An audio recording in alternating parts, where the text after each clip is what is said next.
Hey, what's up guys, it's Ethan, and today I'm going to show you how to actually properly use the lat pull down, because I see so many people doing this wrong and they end up using their arms instead of using their back. Now, to understand how to actually activate your back, you do need to arch your back, so your back needs to be flexed backwards. So if you round it over, if you have a neutral spine, it's going to be a lot harder to activate your back. Now, we also have a wide bar. Now, just because the bar is that wide doesn't mean you want to take your hands that wide. In general rule of thumb is if you have your hands by your side and you lift them up just outside your shoulders, that's as far as you want to go. So, grab the bar. You don't have to grab all the way up. Grab a reasonable pace.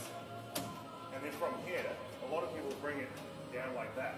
And all they're doing there, they're just working their forearms.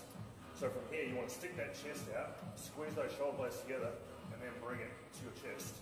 And as you do so, you want to think about not flexing your biceps so much, so not closing this gap, and think about more of this motion here.